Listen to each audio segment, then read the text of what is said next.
All right, welcome back to the Fight House. We're live on the line with Brennan Allen. How's it going, Brennan? Thanks for joining us here at the Fight House, bud. Hey, man, it's going good. Thanks for having me. I appreciate it. Good. Listen, man, some stuff happened today. We had Eric Anders on the line first, and he dropped some news that it looks like you and him have a date at some point in the near future. He said he's just waiting on the contracts to get signed, and everything should be a go. It was obviously big news man, for us. That's what I hear. That's what you hear too, eh? I like. Yeah. Well, man, I guess we got to get right into that. Then, how do you feel? He said he's not sure if it's a title fight or what the deal is, but he said he says as long as you're willing to sign the contract, he will definitely be signing the contract as soon as it gets to him. So, how do you feel about that fight? I'm surprised he's going to sign the contract, man. But you know. I'll tell you this. Sorry, go ahead. I'm just surprised he's willing to step up and not fight a can. So we'll see. What makes you say this? I mean, the man's been padding his record. I mean, he's openly admitted before in his first couple interviews as a pro. So, I've never padded my record. I've always asked for the best fights, the hardest fights, and I tried to get a harder one, but this is what I was offered, and I don't turn down fights. I'll fight anybody. So. When you say harder one, what is it about him that you feel like there is better competition for you out there? He's not well-rounded enough. Everyone says he's an athlete just because he played college football. I mean, the dude's 28, I guess, somewhere in his late 20s and still living off of his college football career. So, I mean, there's nothing special about him. I mean, everyone says he has a big left hand, and he swears by his left hand, but he's never knocked anyone out cold. So they've been TKOs. Trevor's TKO people too, but they don't say, oh, he's the hardest puncher in the division or anything like that. So, I mean, his jiu-jitsu's maybe average blue, maybe a beginner purple, His wrestling isn't good at all. He just relies on strength, and he hasn't fought anyone that knows how to use leverage or is strong at all. So, there's nothing there that's comparable. So I just show what I have to, so everyone can say what they want about just going off a fight. But, I compete at the level that I need to win, not to show everyone all my tools. Well, you guys have one common opponent in John Kirk, and both you finished him in the first round. Do you feel like there was any reason yours was just more impressive overall? Like, you left him in a bloody heap in the middle of the floor. That was a crazy performance, by the way. Amazing performance. Thank you. Do you feel like there was any comparison to be made there? Like, I know the MMA math doesn't always work, but that is the one common opponent that you two seem to have. Were you impressed at all with his performance? Not at all, man. The dude should have been on a medical suspension, and I cut him all the way to the skull. I mean, super nice guy. When I went back to talk to him and make sure he was okay after the fight, man, you could see the white of his skull. Wow. I mean, I don't see how they let him fight like that, not even a month later. But, I mean, that's not my call. I mean, the guy took the fight on 12 days' notice, and I know that because they called and asked me, but my coach was out of town in Iowa, so it was really, really expensive to fly him in. I still tried to take it, but they just couldn't fly him in because of how much the plane ticket cost. Fair enough. So, the guy took it on 12 days' notice, wasn't even training for him or nothing, and he beat him. It took him a minute, 36 seconds, or something like that. Yeah. I had him beat in a minute and let it go. I had a guillotine that was tight as could be, and we both knew it. He even told me after the fight. I let it go. I wanted to put on a show, So he doesn't impress me, man.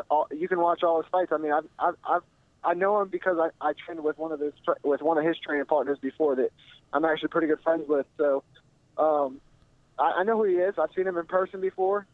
Didn't say a word to me other than what's up.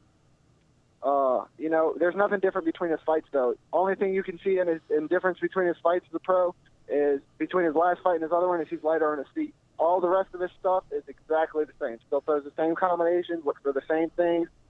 Nothing's different. So, he can say he's going to change all he wants, but you can't really change too much technique or add too much to your game in a month or so. So, when we talked to him, it is what it is. He says he swears that within 3 minutes he's going to render you completely unconscious.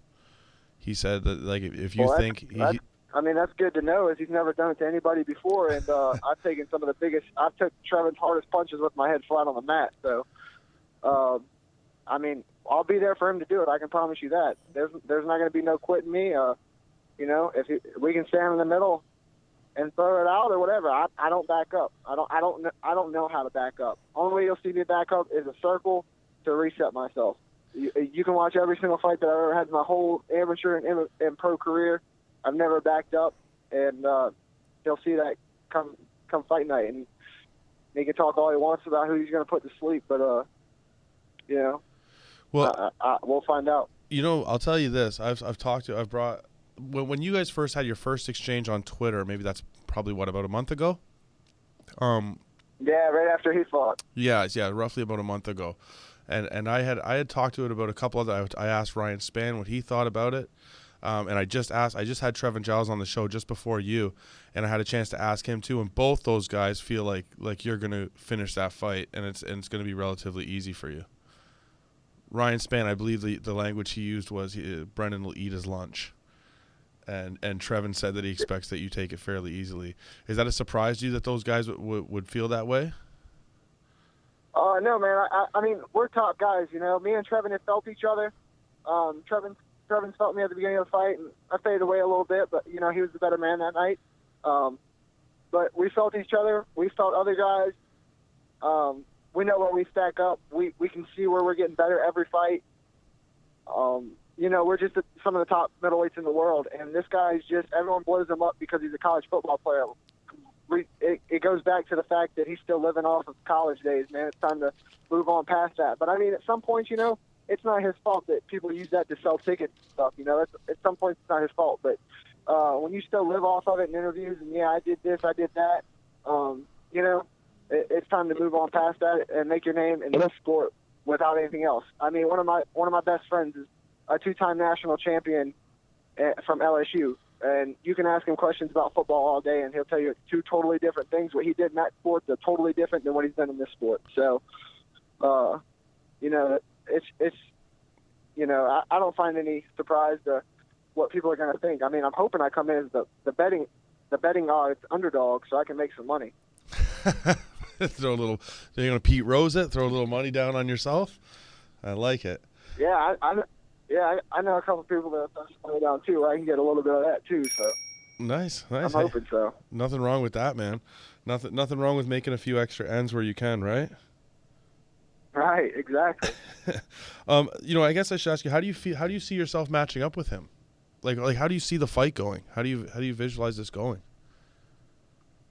Man, I have a view that I think is going to go perfect in my head. You know, he's going to come out hard, come right circling, making me circle to the left or to his left. And we got a couple tricks up our sleeve for that. If not, and he wants to change it up and stay on the outside and kind of pick a shot, that's great. I'm way longer than him, you know, but I'm really excited for the clinch part because I know it's going to happen. You know, I'm not going to back up or I'm going to tag him and he's going to rush in like he always does when he feels uncomfortable. And he's going to learn that he's not as strong as he thinks he is. So that's what I'm most excited for. And obviously, if he ends up on top in a situation, he's never faced someone with the jiu-jitsu that I have, and he's going to know when I get on top that it's a totally different ball game. So, you know, I'm excited for everything. I know it's going to end up in a clinch. I know it's going to end up on the ground because I know how flustered he gets. But if he doesn't get flustered and wants to stay on the feet the whole time, that's fine. Let's do it. I don't shoot. Like, it's rare if I shoot in my fights. Usually the only way I shoot is if you close the distance super fast and are out of control. Other than that, people get tagged and they go for sloppy shots. Is how my fights go. So I'm fine with it either way. I'm not scared of that left whatsoever. That's his only weapon standing up, and I have way more. So, man, I'm not worried one bit. I'm ready to go, man. I can make weight in 2 weeks and be ready to go. So. You know, the one thing that really surprised me about what you just said is about the clinch. Like that would, to me, I would think that's probably where he would be at one of his strongest areas. Is that an attempt to like steal his heart in the fight, like to steal his mind and kind of his heart to attack him in one of his strengths like that? Oh man, it's crazy. I'm a long guy for the weight class, you know. Okay. But I'm at home, and I always have been at home when we're in the clinch, you know. I've gotten better since I trained with Rich, my games went to a totally different level. And, yes, I break guys in there. it's something people don't like when they feel the technique and the fluidity that I bring to the table, and when I know what to throw when it's supposed to be thrown. These guys just think they know what to throw, or they force it and it doesn't land. I throw what is supposed to be thrown and not what I want to throw. So the fluidity is going to be totally different. I mean, I know who's at his gym. I know who he trains with. I'm not worried whatsoever, man. He doesn't possess anything that's scaring me. I'm not worried about the 2, but I'm gonna lower the chances of him hitting me with the 2 with a couple tricks we got up our sleeves. So I can't wait to see what those the name are. of the game is not to get hit. So True story. You know, the one thing when I look at this fight and I think about it and I try to honestly assess it, I was like, you know, he's a very athletic guy. He is explosive and powerful, but I do think that, like, and you just pointed note to it, is your technique. I think that's going to that's where he will run into most of his problems.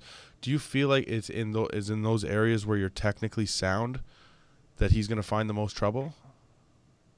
Yeah, man. I mean, most people don't get to see my feet. You know, like they don't get to see me stand or anything like that. So that's fine, man. Like it's there. I don't have to show it. You know, usually I'm grazing somebody and they're going for a takedown. So I've never even landed flush.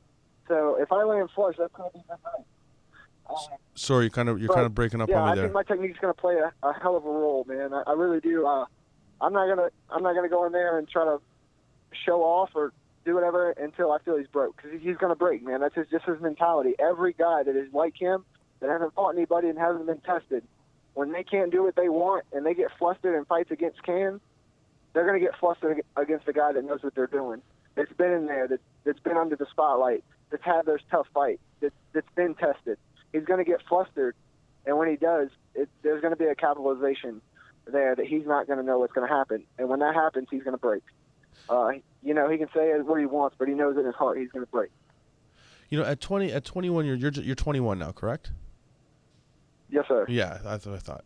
The one thing I notice when people have the youth that you have going for you right now, you have a lot of experience for a 21-year-old, first of all. But second of all is the growth. There's huge growth that takes place in between fights, like in a short amount of time. You know, even in like 3-4 months, you'll just see like a massive growth and development.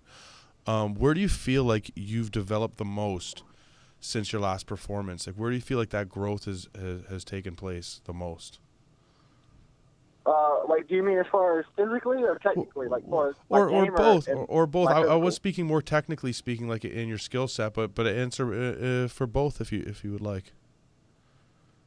Honestly, man, physically, you know, I'm still getting bigger. Like, I'm still young, you know. I got a different build than a lot of guys. I have real dense bones.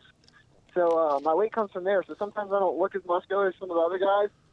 But people don't realize how strong I am until they grab me, just from how I was raised and, you know, the people that I've always tussled with when I was younger.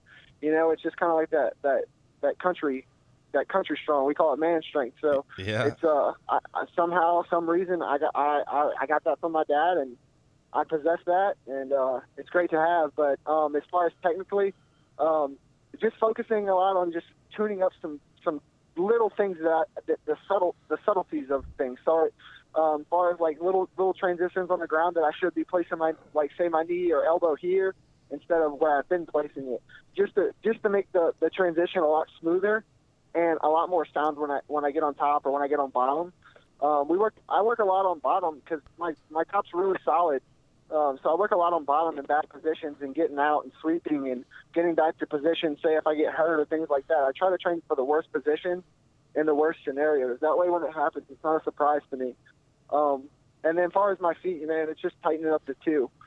Everything else is there. It's just getting the footwork down and making sure the 2's there, because I tend to, like, I watch every fight that I have and I watch every training session that I have, right. And I pick out, I criticize myself more than anyone can and criticize things that people don't see, just because when I do get to the high level, or if I do get to the high level, these guys are going to be studying me every day of every second. And so I want to criticize myself and fix those holes before they can expose them. So the big hole in my game before was extending on my 2, making my head come over the knee. So we focused a lot on just keeping the hips underneath and following through. So there's more combos to be throwing, and it just makes it a lot smoother. You know, when I heard about the fight from Eric, I was like, wow, because I was under the impression that you were going to be taking the tough tryouts at the end of May. I think they're May 23rd or something like that. Are you still doing that? Or are you? Yeah, I'm still gonna go try out May 23rd. Me and